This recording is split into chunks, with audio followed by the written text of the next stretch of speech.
Welcome to Fluid Engine Basics. I'm going to walk you through some of the new updates and help you become more comfortable with making edits in Squarespace Fluid Engine. Okay, so I'm going to get rid of my face and show you some design stuff.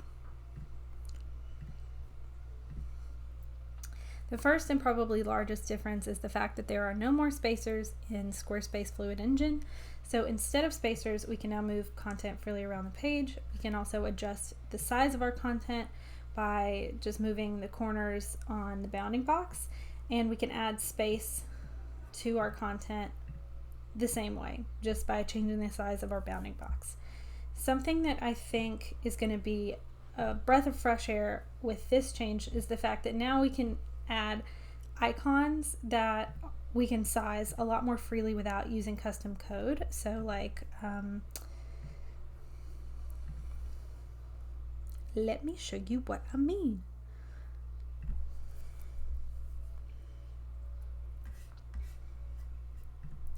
Go find a little PNG icon. So back in the day with the classic editor, what we're all used to, you could probably get it to like one or two sizes, but you really were limited in how small you could get icons. Now we have a lot more freedom and options for the sizing of icons without having to target this in the CSS panel. I can make it pretty dang small. Loving that. Okay, the next thing I want to show you is grid is here. This is the big change in interface. So you might have noticed that grid when I move things around, so you can press G on your keyboard to see it and have it come up, but it will also appear when you move and shift things around.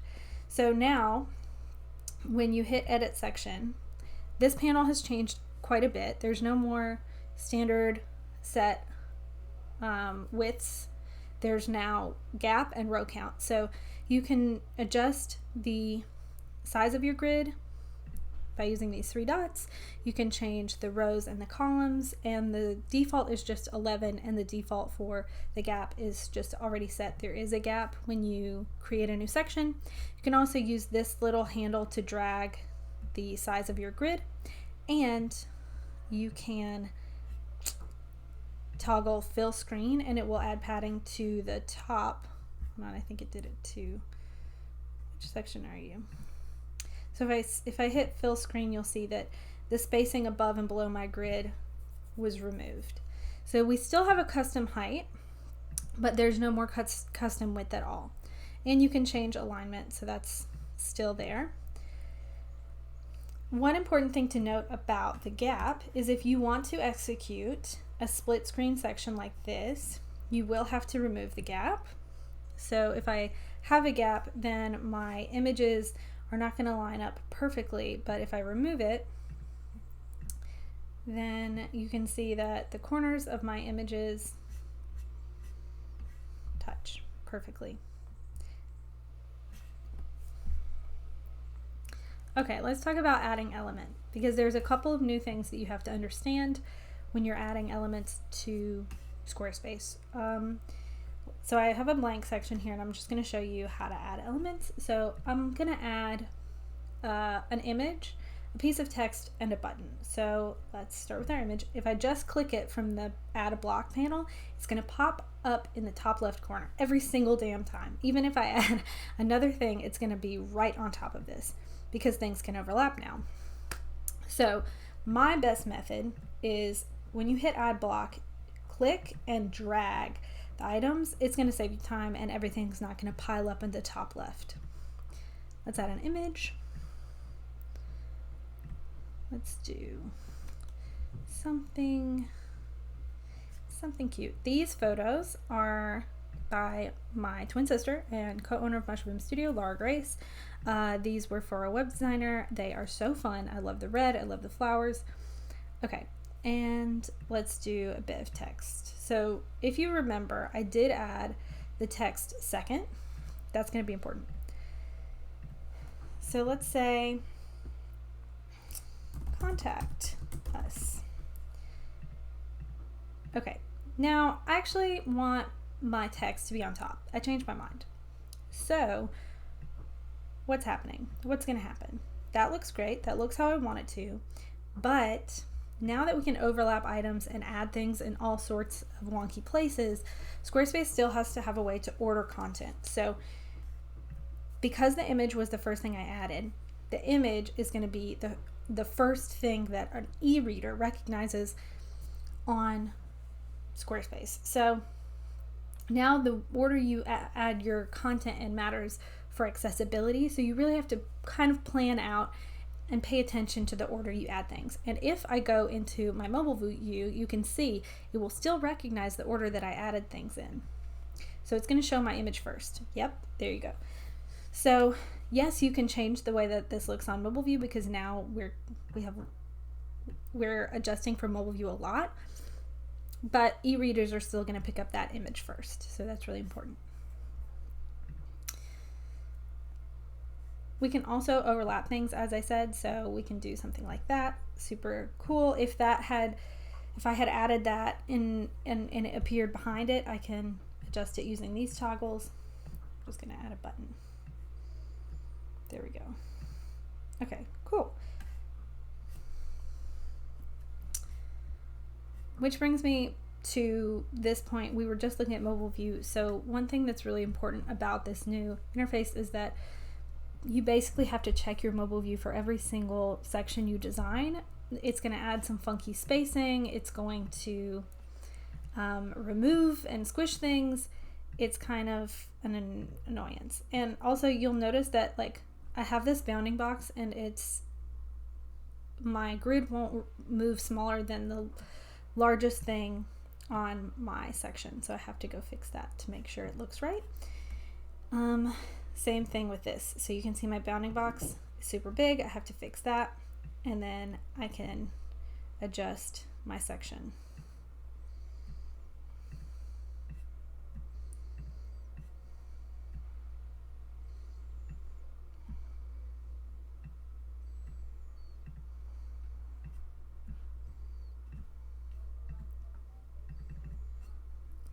Some things, when you change it on mobile, change the desktop, and some things don't.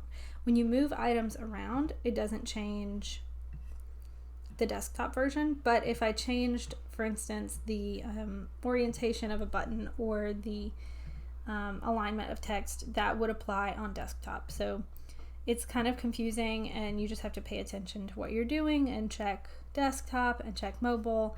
So if I hit this and I change the alignment, that should change the alignment on desktop. Let's take a look. Yep, it's now aligned to the left. So just take a little care, pay attention. You should be Gucci. All right, the next thing I want to talk about is adding backgrounds and centering elements. So we now have the capability to add a background to our text. I can click the text editor and toggle backgrounds on. So this is important because we no longer have image cards and posters. We don't have the pre-prepared image layouts that we used to in the classic editor, and a lot of designers are disappointed in that loss because it saved them a lot of time. And I have to agree, I didn't use them too terribly much, but now you have to build everything out yourself, and you can't duplicate and move items within different sections. So I can't move this to a different section. So that's pretty frustrating. But now that I added a background on this, you'll notice my button doesn't have a background. We can't add backgrounds to buttons yet. So if I wanted the look of an image card, I would probably overlap this and try and make the bottom of my bounding box for this text with a background longer. But you have to be really careful when you're using these text backgrounds, because the adjustment for mobile view and tablet view is just tricky. So you would definitely have to go in and adjust for your mobile view. And then one thing that I have noticed is that tablet view does look pretty wonky. So like I'm gonna save this and move out of the editor, and the screen's gonna get smaller, and you're gonna be able to see the fact that that section looks wonky. So this is similar sizing to tablet view.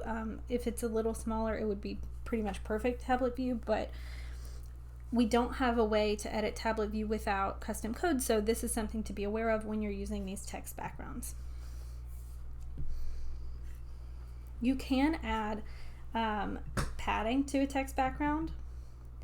So one thing I also caution you to be careful if you're going to use your text background is the alignment, because let's say I want this button to line up with my text. This looks kind of off, so you have to pay attention. If I put my padding to small, I can pretty much get it to line up, I think. I have before. Let's see.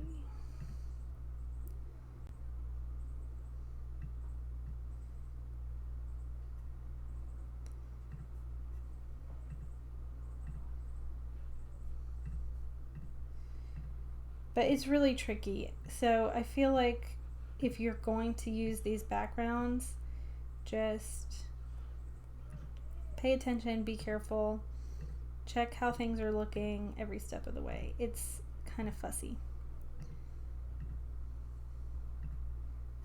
Maybe if I try medium. Yeah, now they line up. Okay, that's better. Speaking of aligning items, let's talk about centering things. So if I put this back to the way it was and I try and center it, which is probably a better way to try and align buttons with a text card, one thing you'll notice is that I can't get this button perfectly centered unless it's an even number of grid items. So when you're trying to center items, whether you're centering them to each other or to your section, you can't get them to perfectly center if they're an odd number of grid spaces. It'll be slightly off, so you have to make sure they take up an even number. So something to be aware of. All right, let's make something fun. This is the end of this video. Let's just do something cool. So I already have text and an image here. I want to make this image full width because we can do that now. So I'm going to go into design and hit fill, and I want to make it the size of the section. So yeah, I can drag it all the way to the edges, which is super lovely now.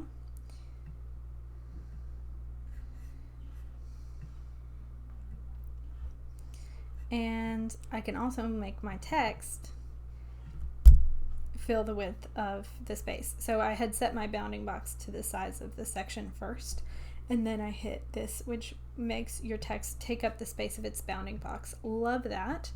Now I can slide it down here, but I can't see my text, so I'm going to need to change the color of it, which now we can do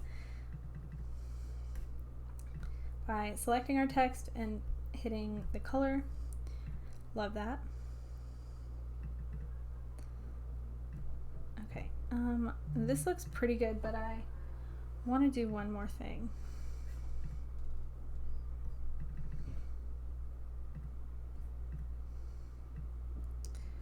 I want to make this a fun shape.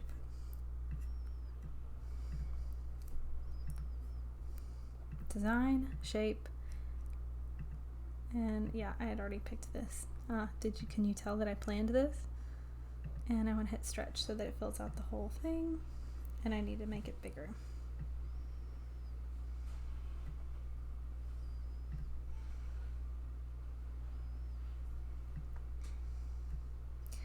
So this is just a more unique layout than your typical background because it's a fun shape and it's just a little more exciting.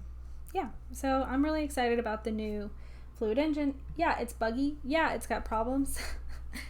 I hope they fix a lot of them in time to come. It was true about 7.1. They did adjust over time and it got better and better. So I'm hoping they don't do us dirty, and the same is true of this.